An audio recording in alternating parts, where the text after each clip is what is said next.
What's on, ladies and gentlemen? My name's Ross, I like games, and today we've got more information about that new Digimon trading card game which is going to be coming around soon. You see, I've done 2 videos about this Digimon game so far, and both of them have gone into the top 10 videos I've ever made on this channel. Frankly, seems like this Digimon game is piquing some people's attention, and we want some more information about it, and the new issue of V-Jump magazine has just been published, which means we've got a bunch of information about it. Few shoutouts as we get going. People that helped out massively with me trying to get this all together for the video. Shout out to the lovely Jason Bauman on the Facebook group, who gave a lot of cool stuff about the pack content, the V-Jump magazine, etc. And Jason Snowjacks, who did help out with some images. And there was an excellent article on Digimon World, which helped out mostly with translations of some of these cards. I'll link it in the description. Check it out. It's pretty gosh darn good. So the first thing we've got here is updated starter deck packaging. We've seen the starter decks before. We did see them previously where the packaging was very much focused on a little Digimon in the bottom right hand corner. We now seem to have a little trainer in the right hand corner. Cool, I suppose. It's alright. We don't have a great image here, unfortunately, but we're doing the best we can with what we've got. But we also got a few card previews. Now, these are cards which we don't know a huge amount about. Again, we still don't really know the rules. To be clear about this, we still don't actually know the rules of the game. There's a few things I'm going to mention in this video, and similarly, I'm going to try and do a video in a few days, really pulling together everything we know or can work out about the rules. For now, we got a couple of card previews like UNIMON, but we'll go through those at the end. What is far more exciting is that we were introduced to 3 new types of cards in the V-Jump magazine that came out this week. First of all, options cards. Options cards like, for instance, Heaven's Gate. And this shouldn't be a huge surprise to you. In Pokemon, we call them trainer cards. In Keyforge, we call them action cards. Basically, these are single-use cards that do a thing. So according to DigimonWorld.org, the translations come from there, plus what I can get together on Google Translate. Heaven's Gate is a 1-cost card, we can see that very clearly, and it gives one of your Digimon plus 3,000 power. Cool. Sounds like fun. Single-use cards that buff up your creatures, units, whatever they're called in a particular game. Digimon here. They're pretty standard for trading card games. We've also got Tamer cards. Now, Tamer cards, the one we were shown was Takeru. And Takeru here, I mean, it's basically a support card. It stays in play, giving you a permanent effect, but it cannot be attacked. Think along the lines of a backup in the Final Fantasy trading card game. It's there to help you, it's not attacking, it's not being attacked, but it's there to give you a little bit of help and love and support. Now, it's got a cost of 2 here, and it gives all of your security Digimon an extra 2,000 power. I know, right? We'll get to security Digimon in just a moment. But we also saw DIGITAMA cards, like for instance Koromon. Now, apparently, these are cards that basically start the game with you. They start off in what Digimon World are calling a raising area, and you evolve them as you go through the game. So they don't start in your deck normally. What they do is they start off on your field. They've got a different card back, as you can see in the image, and you evolve them as you go through the game. You'll notice from the one on the screen here that they have both inheritable and non-inheritable abilities. Remember from previous videos we did say that that little text box at the bottom of the card is actually kept when you evolve your Digimon, so any skills in that bottom text box will actually be inherited by the newly evolved Digimon. Sounds like fun. So clearly there's going to be some strategy here in picking your original Digitama cards and then evolving it as you like as you go through the game. Here it appears to give your evolved Digimon plus 1000 DP, but we don't actually, we can't make out the full text here. There seems to be some other condition put on getting the plus 1000 DP. We just don't know exactly what it is at this stage. Now, I've mentioned security cards. We also have security effects.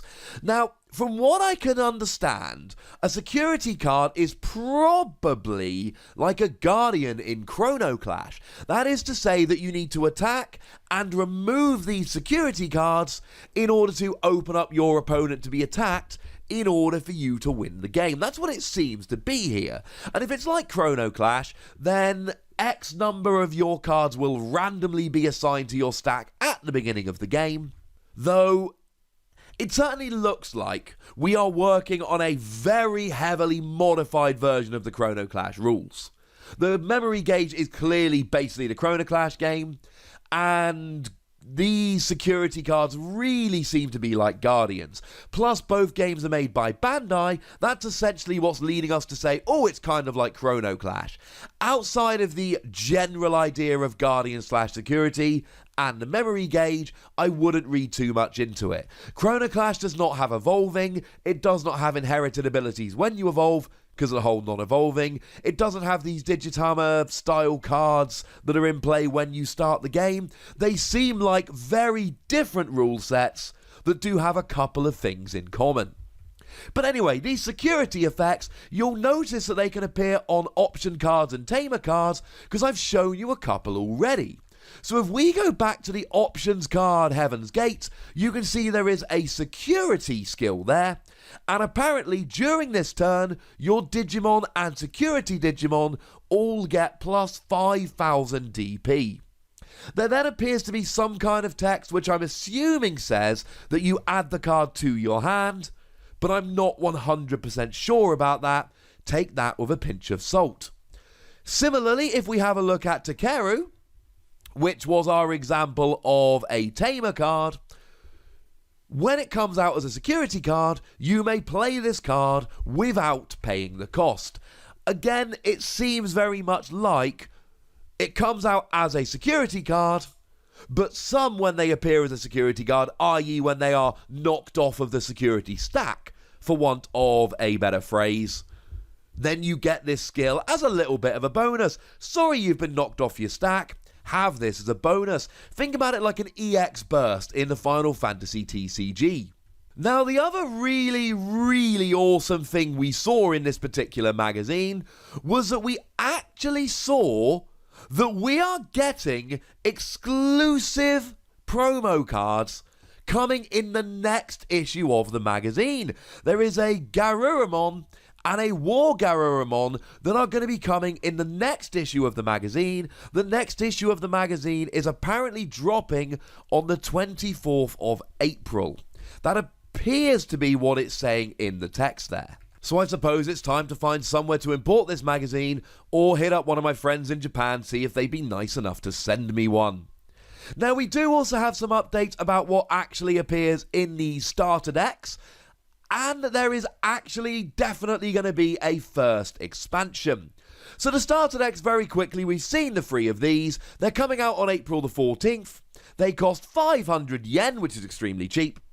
And you basically get a 53 card deck and 2 memory gauges. In there you get 16 unique cards, 7 commons, 5 uncommons, 3 rares, and 1 super rare. That's all very exciting, but what's really exciting is that there is definitely going to be a first expansion beyond the starter decks. Now, in the previous video, I showed you this booster pack image, which it turned out was a promo pack. Still a promo pack given out at events, still a fantastic sign, but not actual confirmation of a first proper expansion. Well, now we do have confirmation of a first proper expansion.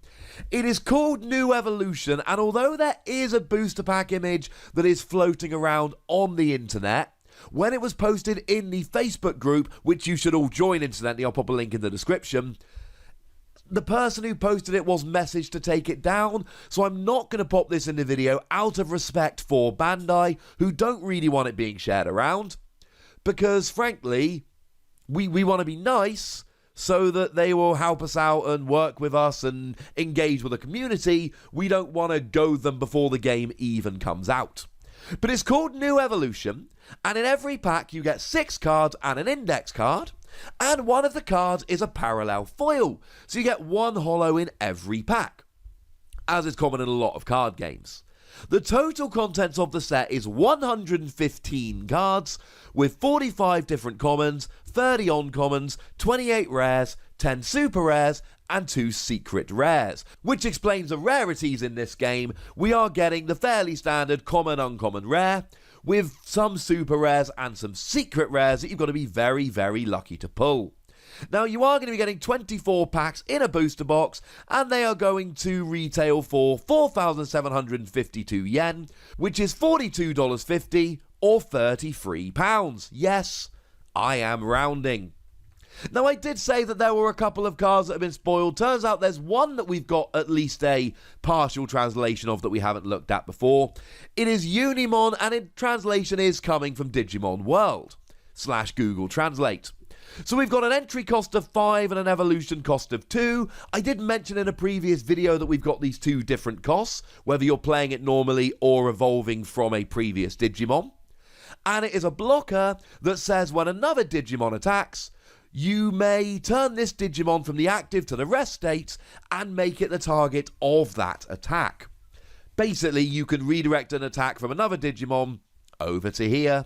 And when it attacks, you move the memory to the left. Moving the memory to the left is a good thing. Remember, when you play cards, the memory moves to the right. When it gets past 0, it's your opponent's turn.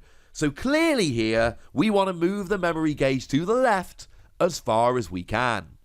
And that's the update, ladies and gentlemen. That's what we know about the Digimon trading card game. I am not going to be bringing you videos every couple of days showing you every tiny little piece of rumoured information. But every time we got actual information to share, you'd better believe that I'm going to be here to share it with you lovely ladies and gentlemen. And like I said, so far, both the videos I've made on this game have been extremely popular. Hopefully that will carry on as we go through. For now, ladies and gentlemen, I'd like to know what you think about all of this. I'd like to know where your hype level is at. I'd like to know your predictions for some of the rules and mechanics, so go nuts in the comment section. But please remember the rule. Be nice, would you? And then make sure you like this video, subscribe to this channel, follow me on Twitter at the Wossy. That's where we talk Digimon and other card games. And do please consider checking out patreon.com/PTCG Radio, where you can support the channel, get some bonus podcasts, all of that fun stuff. But by far the most important thing, as always, look after yourselves till next time, would ya? Thank you very much for watching. My name's Ross, and you've been watching Wossy Plays.